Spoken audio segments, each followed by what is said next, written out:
हरे कृष्णा दोस्तों। हर हर महादेव। आप सभी का दिन मंगलमय हो। भगवान भोलेनाथ की कृपा आप सभी पर सदैव बनी रहे। तो प्रिय श्रोताओं, शिव पुराण कथा के 18वें दिन में आप सभी का हृदय से स्वागत है। भगवान शिव को हम संहार के देवता के रूप में जानते हैं, लेकिन शिव का संहार केवल अंत नहीं है। शिव उस परिवर्तन का नाम है जिसके बाद एक नए जीवन और नए सृजन का मार्ग खुलता है। जब अहंकार टूटता है तब ज्ञान जन्म लेता है। जब पुराना समाप्त होता है तब नए आरंभ की संभावना पैदा होती है। तो आज की कथा में हमें भगवान शिव के परिवार की ऐसे ही अनेक अद्भुत लीलाओं का दर्शन होगा। हम सुनेंगे कि किस प्रकार माता पार्वती के पुत्र गणेश जी को गणों का अधिपति और प्रथम पूज होने का वरदान प्राप्त हुआ। फिर गणेश जी और कार्तिकेय जी के विवाह से जुड़ी वह प्रसिद्ध लीला आएगी, जिसमें गणेश जी ने अपनी बुद्धि से माता पिता की 7 परिक्रमा करके पृथ्वी की परिक्रमा का फल प्राप्त किया।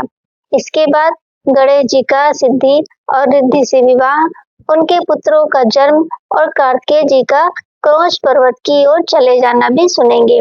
और इसी कथा के आगे भगवान शिव के महान पराक्रम से जुड़ी त्रिपुरासुर की कथा आरंभ होगी। कैसे तारकासुर के 3 पुत्रों ने कठोर तप किया, ब्रह्मा जी से 3 अद्भुत नगरों का वर प्राप्त किया और धीरे धीरे तीनों लोकों के लिए संकट बन गए। तो आइए कथा आरंभ करने से पहले भगवान भोलेनाथ के चरणों में प्रार्थना करते हैं। हे महादेव, हमारे जीवन में जब भी कोई अंत आए तब हमें उसके पीछे छिपी नई शुरुआत को देखने की शक्ति देना। जब हमारा अहंकार हमें सत्य से दूर ले जाए तब हमारी बुद्धि को सही मार्ग दिखाना। हमारे मन में भक्ति, वाणी में मधुरता और कर्मों में धर्म बनाए रखना। ब्रह्मा जी नारद जी से कहते हैं, हे मुनि श्रेष्ठ, जब भगवान शिव द्वारा गणेश जी को पुनः जीवन प्रदान किया गया तब देवताओं ने उनका विधि पूर्वक अभिषेक किया।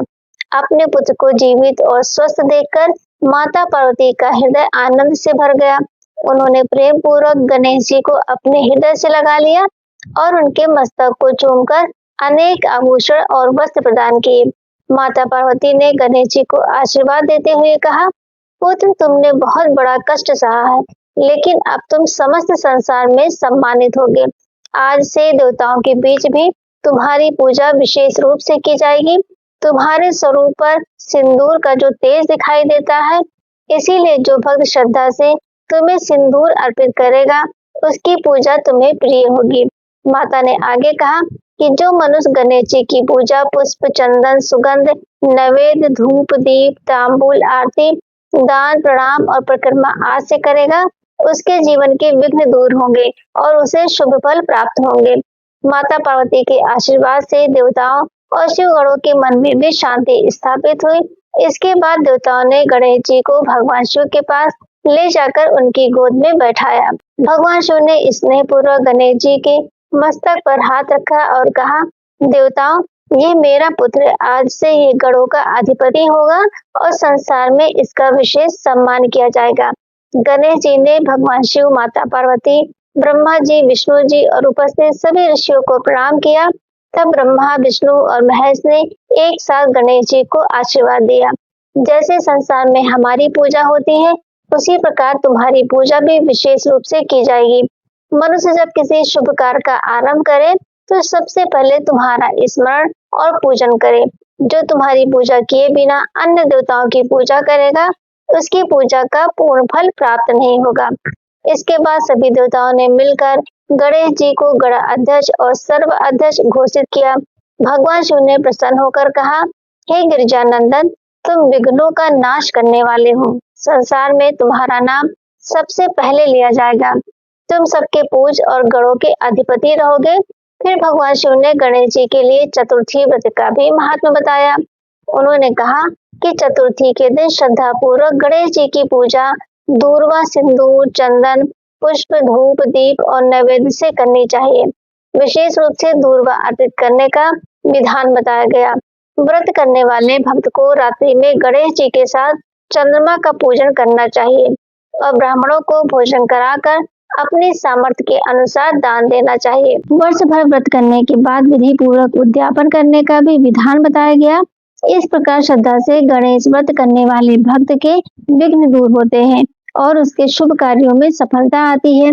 जब भगवान शिव ने गणेश जी को इतने वरदान दिए तब ब्रह्मा, विष्णु, देवताओं, ऋषियों और शिवगणों ने तथास्तु कहकर उनका अभिनंदन किया। उस समय आकाश में दुदुम्बियां बजने लगे, गंधर्व गान करने लगे, अप्सराएं नृत्य करने लगी और देवताओं की ओर से पुष्पों की वर्षा होने लगी। चारों ओर आनंद और मंगल का वातावरण छा गया। माता पार्वती और भगवान शिव का हृदय पुत्र की प्रतिष्ठा देखकर आनंद से भर गया। कुछ समय बाद सभी देवता अपने अपने लोकों को लौट गए और कैलाश पर पुनः शांति एवं आनंद का वातावरण स्थापित हो गया। समय बीतता गया। भगवान शिव और माता पार्वती अपने दोनों पुत्रों गणेश और कार्तिकेय की बाल लीलाओं को देखकर आनंदित होते रहते थे। दोनों पुत्र भी प्रेम पूर्वक माता पिता की सेवा करते थे।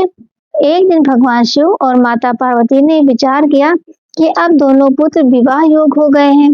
दोनों उन्हें समान रूप से प्रिय थे, इसीलिए किसका विवाह पहले हो, ये प्रश्न उनके सामने आया। जब दोनों कुमारों को इस बात का पता चला तो दोनों के मन में भी विवाह की इच्छा जाग उठी।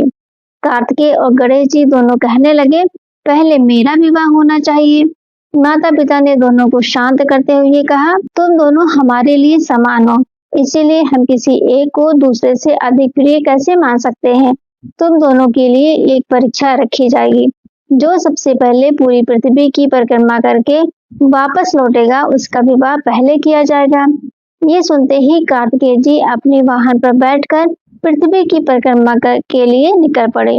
गणेश जी वहीं खड़े रहे। उन्होंने सोचा, मेरा शरीर भारी है और मेरा वाहन भी छोटा है, मैं इतनी विशाल पृथ्वी की परिक्रमा कैसे कर पाऊंगा। कुछ समय विचार करने के बाद गणेश जी को अपनी बुद्धि का उपाय सूझा। उन्होंने माता पिता से कहा, आप दोनों कृपया इन आसनों पर विराजिए, मैं आपकी पूजा करना चाहता हूँ। भगवान शिव और माता पार्वती आसन पर बैठ गए। गणेश जी ने विधि पूर्वक उनका पूजन किया और फिर दोनों की 7 बार परिक्रमा कर हाथ जोड़कर खड़े हो गए। भगवान शिव और माता पार्वती ने पूछा, पुत्र तुमने पृथ्वी की परिक्रमा कब कर ली। गणेश जी ने विनम्रता से उत्तर दिया, मेरे लिए माता और पिता ही समस्त संसार है। शास्त्रों में भी माता पिता को सर्वोच्च तीर्थ के समान बताया गया है, इसीलिए मैंने आप दोनों की 7 परिक्रमा करके पृथ्वी की परिक्रमा का फल प्राप्त कर लिया। गणेश जी की बुद्धिमत्ता देखकर भगवान शिव और माता पार्वती अत्यंत प्रसन्न हुए।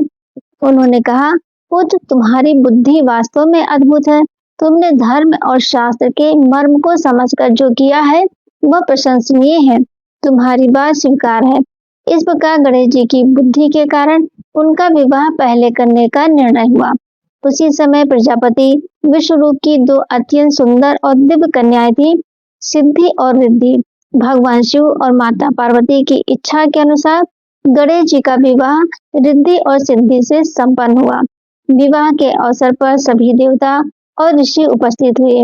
कैलाश पर मंगल गीत गाए गए और चारों ओर आनंद का वातावरण छा गया। समय बीतने पर सिद्धि से गणेश जी के पुत्र क्षेम और रिद्धि से लाभ का जन्म हुआ। इन्हें आगे चलकर शुभ और लाभ के नाम से भी जाना गया। गणेश जी अपने परिवार के साथ आनंद पूर्वक रहने लगे। इधर जब कार्तिकेय जी पृथ्वी की परिक्रमा पूरी करके वापस लौटे तब नारद जी ने उन्हें सारी बात बता दी। ये सुनकर कार्तिकेय जी को बहुत दुख हुआ कि उनके लौटने से पहले ही गणेश जी का विवाह हो चुका है। वे क्रोधित और दुखी होकर माता पिता से दूर क्रौंच पर्वत की ओर चले गए। तभी से उनका कुमार स्वरूप और ब्रह्मचर्य विशेष रूप से प्रसिद्ध हुआ। कार्तिकेय जी के दर्शन को अत्यंत पुण्यदायक बताया गया। विशेष अवसरों पर देवता और ऋषिगण भी उनके दर्शन के लिए जाते हैं। पुत्र से बिछड़कर माता पार्वती को बहुत दुख हुआ। उन्होंने भगवान शिव से कहा, प्रभु मेरे पुत्र जहाँ हैं मुझे वहां ले चलिए। माता को सांत्वना देने के लिए भगवान शिव भी उस पर्वत पर गए और वहां मल्लिकार्जुन ज्योतिर्लिंग के रूप में प्रतिष्ठित हुए। कहा जाता है कि आज भी भगवान शिव और माता पार्वती अपने पुत्र कार्तिकेय के प्रति प्रेम के कारण वहां विराजमान हैं। इस प्रकार गणेश और कार्तिकेय की यह लीला केवल एक पारिवारिक कथा नहीं है, बल्कि ये हमें बताती है कि बल के साथ बुद्धि का महत्व भी अत्यंत बड़ा है और माता पिता का सम्मान स्वयं एक महान तीर्थ के समान है। जो मनुष्य श्रद्धा पूर्वक इस चरित्र को सुनता है, उसे भगवान गणेश और भगवान शिव की कृपा प्राप्त होती है। कथा के श्रवण से मन में भक्ति, धर्म और सद्बुद्धि का विकास होता है। इसके बाद देवर्षि नारद ने ब्रह्मा जी से पूछा, हे पिताजी, शिव और पार्वती के इस पवित्र ग्रहित चरित्र को तो मैंने सुन लिया, अब कृपा करके वह कथा भी सुनाइए जिसमें भगवान शिव ने 3 नगरों का विनाश किया था। आखिर वे 3 नगर कैसे बने और भगवान शिव ने उन्हें एक ही बार से किस प्रकार नष्ट किया। ब्रह्मा जी ने कहा, हे नारद, अब ध्यानपूर्वक सुनो। ये कथा अत्यंत अद्भुत है। जब भगवान शिव के पुत्र कार्तिकेय ने तारकासुर का वध किया, तब उसके 3 पुत्रों तारकाच, कमलाक्ष और विदुनमाली को अत्यंत दुख हुआ। तीनों शक्तिशाली, पराक्रमी और तपस्वी थे। उन्होंने संसार के भोगों का त्याग करके मेरु पर्वत की एक गुफा में कठोर तपस्या आरंभ कर दी। उन्होंने हजारों वर्षों तक ब्रह्मा जी को प्रसन्न करने के लिए घोर तप किया। उनकी तपस्या से प्रसन्न होकर ब्रह्मा जी उनके सामने प्रकट हुए और बोले, दैत्य पुत्रों, मैं तुम्हारी तपस्या से प्रसन्न हूँ। अपनी इच्छा के अनुसार वर मांगो। तीनों ने पहले अमृत मांगा, लेकिन ब्रह्मा जी ने कहा, सृष्टि में जन्म लेने वाले किसी भी प्राणी को पूर्ण अमृत नहीं दिया जा सकता, कोई दूसरा वर मांगो। तब तीनों भाइयों ने विचार करके कहा, हे पितामह, हमारे लिए 3 ऐसे नगर बनवाइए जिन्हें कोई देवता या असुर आसानी से नष्ट न कर सके। हम उन्हीं नगरों में रहेंगे। तारकाक्ष ने स्वर्ण का नगर मांगा, कमलाक्ष ने चांदी का नगर मांगा और विदुनमाली ने लोहे का विशाल और मजबूत नगर मांगा। उन्होंने ये भी वर मांगा कि ये तीनों नगर अलग अलग लोकों में रहें और एक विशेष समय पर ही एक सीध में आए। उस दुर्लभ समय में यदि भगवान शिव एक ही बार से तीनों नगरों को भेद दे, तभी उनका विनाश हो सके। ब्रह्मा जी ने उनकी इच्छा स्वीकार कर ली। फिर उन्होंने मैदान को इन तीनों नगरों के निर्माण का आदेश दिया। मैंने अपनी अद्भुत शक्ति से 3 विशाल नगरों का निर्माण किया, एक स्वर्णमय नगर, दूसरा रजतमय नगर और तीसरा लौहमय नगर। इन नगरों में सुंदर भवन, महल, उद्यान, सरोवर, नदियां, पुष्पों से भरे उपवन और अनेक प्रकार की दिव्य संपत्तियां थी। नगरों में विशाल प्रसाद और सुंदर विमान थे। वहां अनेक प्रकार के वृक्ष, फल, फूल और जलाशय थे। आरंभ में वहां धर्म का भी पालन होता था। यज्ञ, शिव पूजन, वेद अध्ययन और धार्मिक कार्य होते थे। तीनों दैत्य अपने नगरों में सुखपूर्वक रहने लगे। समय बीतता गया और उनके प्रभाव से देवताओं को कठिनाइयों का सामना करना पड़ा। इंद्र और देवता चिंतित होकर ब्रह्मा जी के पास पहुंचे और बोले, हे पितामह, त्रिपुर के दैत्यों ने हमें अत्यंत परेशान कर दिया है। वे तीनों लोगों पर अपना प्रभाव बढ़ा रहे हैं। कृपा करके इनके विनाश का उपाय बताइए। ब्रह्मा जी ने कहा, मैंने ही उन्हें वरदान दिया है, इसीलिए मेरे द्वारा उनका वध उचित नहीं होगा। तुम सभी भगवान शिव की शरण में जाओ, वही इस संकट का समाधान कर सकते हैं। देवता भगवान शिव के पास पहुंचे और उनकी स्तुति करके अपनी पीड़ा सुनाई। भगवान शिव ने कहा, मैं तुम्हारा कष्ट समझता हूँ, लेकिन अभी वे दैत्य धर्म और शिव भक्ति में स्थित है। जब तक वे मेरे भक्त हैं, उनका वध करना मेरे लिए उचित नहीं होगा। देवताओं को समाधान नहीं मिला। तब भगवान विष्णु की सहायता से ऐसी योजना बनाई गई जिससे वे दैत्य धीरे धीरे धर्म से विमुख हो जाएं। जब उनकी बुद्धि भ्रष्ट हुई, तब उन्होंने यज्ञ, व्रत, तीर्थ, दान, शिव पूजन और सदाचार जैसे धर्मों को छोड़ना शुरू कर दिया। धीरे धीरे उनके नगरों में अधर्म फैलने लगा। धर्म के नष्ट होने के बाद उनका तेज और पुण्य भी क्षीण होने लगा। अब देवताओं ने पुनः भगवान शिव की शरण ली। उन्होंने भगवान शिव की स्तुति करते हुए कहा, हे नीलकंठ, आप ही हमारे रक्षक हैं। त्रिपुर के दैत्य अब धर्म से विमुख हो चुके हैं। उन्होंने संसार में अत्याचार बढ़ा दिया है। कृपा करके उनका विनाश करके देवताओं और ऋषियों की रक्षा कीजिए। भगवान विष्णु ने भी भगवान शिव की आराधना की और उनके मंत्र का जप किया। देवताओं ने भी भगवान शिव को प्रसन्न करने के लिए कठोर साधना की। उनकी भक्ति और स्तुति से प्रसन्न होकर भगवान शिव प्रकट हुए। उन्होंने देवताओं से कहा, अब तुम चिंता मत करो, त्रिपुर का विनाश होगा। देवताओं ने निवेदन किया, हे महादेव, आप ही हमारे अंतिम आश्रय हैं, कृपा करके शीघ्र त्रिपुर का नाश कीजिए। भगवान शिव ने कहा, यदि त्रिपुर का विनाश करना है तो उसके लिए एक दिव्य रथ, धनुष और बाण की व्यवस्था करनी होगी। ब्रह्मा और विष्णु, तुम दोनों मिलकर मेरे लिए आवश्यक दिव्य सामग्री तैयार करो। ये सुनकर देवताओं में आशा का संचार हुआ। भगवान शिव की आज्ञा से विश्वकर्मा ने एक अद्भुत और दिव्य रथ का निर्माण करना आरंभ किया। वह कोई साधारण रथ नहीं था, उसमें अनेक देशवासियों, देव शक्तियों का समावेश किया जाना था। अब भगवान शिव के उस महान युद्ध की तैयारी होने लगी, जिसमें तीनों पुरों का एक ही बार से अंत होना था। लेकिन त्रिपुर का विनाश कैसे हुआ? भगवान शिव ने किस प्रकार उस दिव्य रथ पर आरूढ़ होकर तीनों नगरों को एक ही बार से भस्म किया, उस अद्भुत प्रसंग की कथा हम अगले अध्याय में विस्तार से सुनेंगे। तो प्रिय श्रोताओ, आज के अध्याय में हमने भगवान गणेश जी के प्रथम पूज्य बनने से लेकर उनके विवाह, सिद्धि, रिद्धि और शुभ लाभ के प्रसंग को सुना। साथ ही भगवान कार्तिकेय के क्रोच पर्वत जाने और मल्लिका अर्जुन ज्योतिर्लिंग के प्रकाट का सुंदर प्रसंग भी जाना। इसके बाद हमने त्रिपुरासुर की कथा का आरंभ सुना, कैसे तारकासुर के 3 पुत्रों ने कठोर तपस्या करके 3 अद्भुत नगरों का वर प्राप्त किया और आगे चलकर वही नगर देवताओं के लिए संकट का कारण बने। अभी त्रिपुर का विनाश होना बाकी है दोस्तों।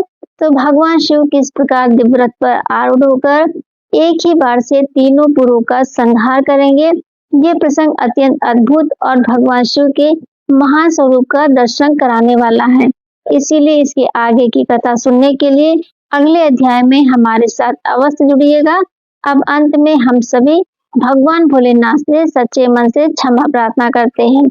हे महादेव, कथा के श्रवण, वाचन या स्मरण के समय हमारे मन, वाणी अथवा कर्म से जाने अनजाने कोई भूल हुई हो तो हमें क्षमा कीजिए। हे नीलकंठ, हमारी बुद्धि सीमित है और आपकी महिमा अनंत है। हम आपकी कथा को अपनी सामर्थ्य के अनुसार कहने और सुनने का प्रयास करते हैं। यदि हमारे शब्दों में कोई कमी रह गई हो, किसी प्रसंग को समझने या समझाने में कोई त्रुटि हुई हो, तो कृपा पूर्वक उसे क्षमा कर दीजिए।